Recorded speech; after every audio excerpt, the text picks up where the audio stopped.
Buying every single item in GTA Online will cost you over $1 billion. With that many purchasable items, it's easy to waste your money. What if you were only allowed to own 25 items? You of course want a few businesses to make money, as well as some good vehicles to get from A to B. Finally, you want the best weapons and then upgrade all of them. So let's look at the 25 smartest investments you can make in GTA 5 to not only make millions but also to improve your overall gameplay. Starting with a 2-in-1 investment that I highly recommend is the Asset Lab, which will also give you a free supercar. There are 6 first dose missions and you will get $600,000 for completing them. Then you can do 5 last dose missions which will earn you another $500,000. In the last first dose mission you have to steal this vehicle, the Brigade 6x6. You can later convert it to the Asset Lab, which is another business and a great way to make more money. In order to do so you have to set up equipment. This upgrade will cost you $750,000 but you already made $600,000 for the first dose missions and $500,000 from the last dose missions. Once you have completed the last dose missions, you will get the Ocelot Virtue for free. Usually it would have costed you $3 million. This is one of the best Imani Tech vehicles. You can upgrade it with missile lock-on jammers and armor plating to increase the amount of damage this car can take. Don't worry about that too much yet, cause you need to own an agency with the vehicle workshop to buy these upgrades. Once you have set up the equipment in your Asset Lab, you can start making money with it, and this is how you do so. The way the business works is you either steal or purchase supplies. You bring them back to the lab and then after some time those supplies are turned into product, which you could then sell on for a profit. In order to purchase the Asset Lab you have to first do the first dose mission storyline, there are 6 in total. Once you have done that you can then purchase the business for $750,000. Now in order to make the most amount of money with the business you have to get the equipment upgraded for $250,000, but first you have to unlock it. The way to do that is by completing 10 fully gun missions. You can start them if you go to Dex inside the freak shop or call him and select a fully gun mission. Once you have done that you can then call up Mats or talk to him at the Asset Lab. Purchase supplies for $60,000 and after 1.6 batches of supplies you have a fully stocked Asset Lab which you could then sell on for $335,000. If you decide to do that you will be making about $60,000 to $70,000 per hour in profit, but if you want to make some extra money you can sell in a public lobby. If it's a session with 25 or more players that will give you a 50% high demand bonus. I believe that every player gives a 2% bonus and it's capped at 50%, which means that the highest bonus is in a 25 players public lobby. To get an extra 5% bonus, rename your Asset Lab. You can do that through your interaction menu. That will bring it up to $500,000 as your final sale, and this is completely doable because you're only ever guaranteed one sell vehicle. One of the best properties in the game is the agency. That's because it opens up a lot of different money making methods and it also has some really helpful features, so this should be one of your first big investments. Specifically the Dr. Dre contract, which acts like a massive story-based heist. It can be completed solo and pays $1 million at the end. Together with all the setups it's about $1.2 million in around 90 minutes. Since we had to buy the agency for this contract, you will also unlock other money methods like security contracts, passive income and payphone hits. Every time there will be 3 different contracts, each paying a dissimilar amount depending on the difficulty.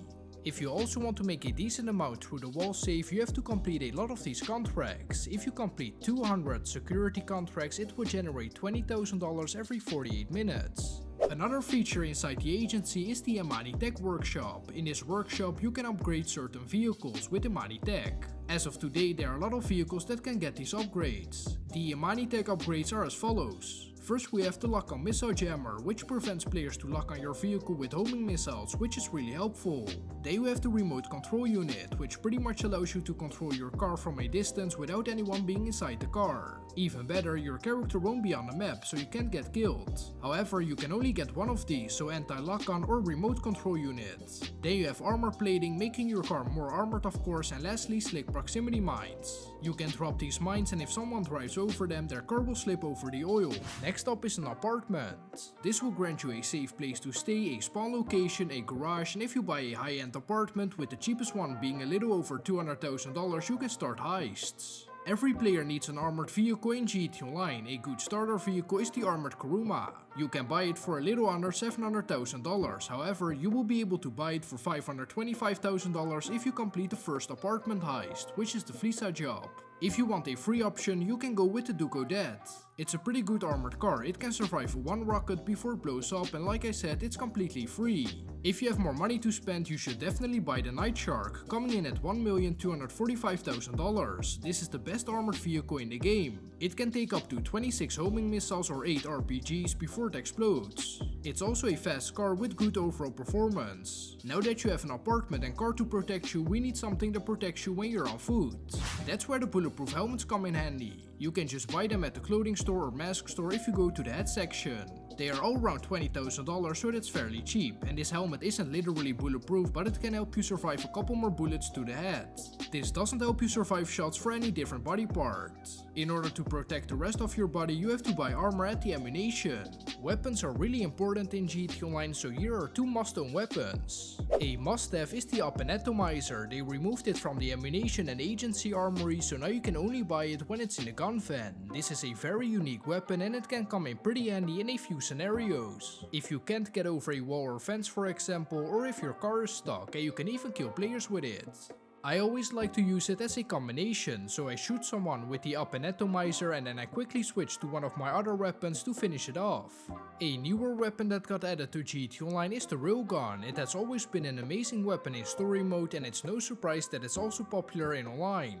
The railgun is slightly less powerful than the RPG and the reload time is a lot slower, but the bullet speed is very quick, so this gun is really good against jets, helicopters and oppressors. Keep in mind that against a more armored helicopter it will take 3 shots to destroy it and a jet about 2.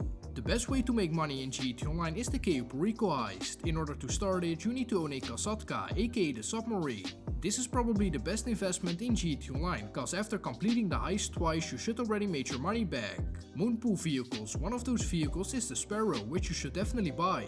It's really helpful when you are doing the Cayo Perico heist setups, but you can also use it outside of the Cayo Perico heist. You can request it through your interaction menu at any time and it will spawn next to you. It's one of the fastest helicopters in the game with great handling, and you can shoot the homing missiles back to back. This kinda has something to do with the submarine, and that is a scuba suit. It's only around 150k at the clothing store, and this will help you swim way faster underwater. It also comes with the scuba gear, of course, giving you unlimited air underwater. It's a great investment, cause if you save this outfit you can then equip it anytime that you need it to swim underwater. For example, in one of the missions from the garment factory you have to search for a package underwater. If you then equip the scuba outfit that you saved, you can get to it way quicker. If you want to be even faster underwater, you can buy a vehicle, the Toreador. It's one of the more expensive vehicles, but you also get a lot back for the price. $4,250,000. It's a car that can drive on land and go underwater. It's the most versatile vehicle in GTA Online. You can also store it in your Kasatka, so all these investments are also connected to each other. It has unlimited homing missiles, and these are still the OG missiles, so not the nerfed ones. They are really accurate and you can even shoot them underwater. On top of all that, it also has a boost that recharges every 5 seconds or so. It's a 4-seater, so you can pick up your whole crew in this car, and it also has semi-bulletproof glass. One of the fastest vehicles on land is a bike, the Hakuchu Drag, coming in at a little under $1 million.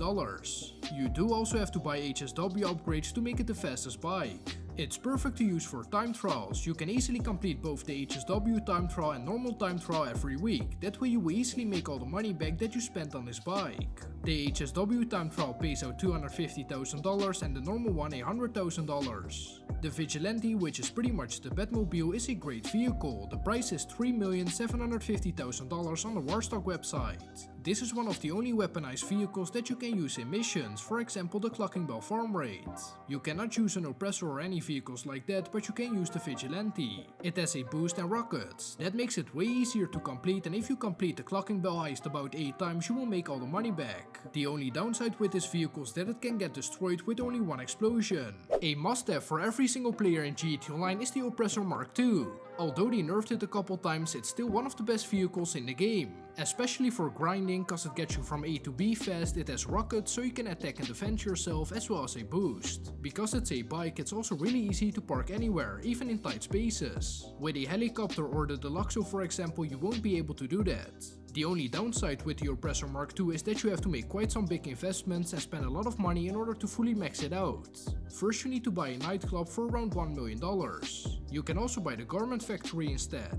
We need one of those two businesses in order to buy a terabyte, which is $1,375,000. I highly recommend buying a nightclub because it's the best passive income business in GTA Online and it's just an overall better business than the garment factory. Once you have those two things, you still have to buy the Oppressor Mark II, which is the most expensive vehicle in GTA Online, if you don't count the gold jet at least. They increased the price to $8 million.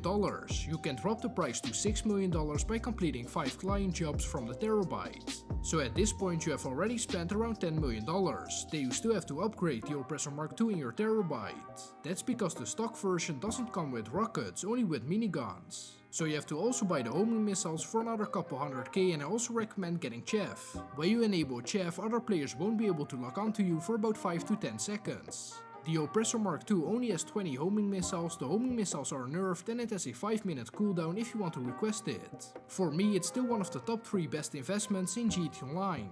We already talked about the nightclub so that we could buy a terabyte and Oppressor Mark II. I will now quickly explain how this business works so that you can make both active and passive income with it. There's 2 ways to make money with it, with the first one being through the nightclub wall save. This is a save that has a set amount of money deposited into it every in-game day or 48 minutes IRL, depending on how popular your nightclub is. There are a few different ways to increase the popularity of the nightclub, but the 2 best are to throw out disturbances in the nightclub, which will pop up as a blue dot on your minimap, or to change DJs. When you change the DJ of your nightclub, your popularity will increase. The second way to make money is a little bit more complicated, but it's the bread and butter of the business, and that is through the warehouse. The warehouse is a section where you are able to hire and assign technicians to source products. When they source that product, it will then build up in a warehouse, and whenever you want you can sell that product for a profit. Now in order to make the most amount of money with it, you will want to of course hire all 5 technicians, which will cost a decent amount of money, and you will want to assign them to 5 specific type of products. But there's one catch for the warehouse, and that is if you want to assign a technician to source a specific kind of product, you will have to own a corresponding business in the game. So with that being said, here are the 5 types of products that make you the most amount of money and the corresponding business you will need to own. First, assign a technician to cargo and shipments. You will need a CEO hangar or a CEO cargo crate warehouse in order to do so. Next, assign one to sporting goods, which you will need a bunker for. Third is South American imports, which will need a Coca-Cola lockup. Fourth being pharmaceutical research, which we will need a blue stuff lab for. And fifth is cash creation, which you will need a counterfeit cash factory for. If you assign a technician to each one of those products and make sure that you have the equipment upgrades, you will earn about $50,000 total in warehouse stock each hour. Now the best part of the warehouse is that once you have done that and set it up, you don't have to do anything else except for the final sell mission whenever you decide to sell. All you have to do once you assign those technicians to those products is to just be in a session. So if you combine those 2 sections of the nightclub, you will be making $100,000 in almost completely passive income every single hour, which is the main reason why it's number 5 on the list. But the only reason why it's not higher is because in order to run the warehouse side of the business, you will need to own 5 other separate businesses, which will end up costing you close to the $10 million. So hopefully this video helped you guys out, and I will catch you in the next one. Bye bye.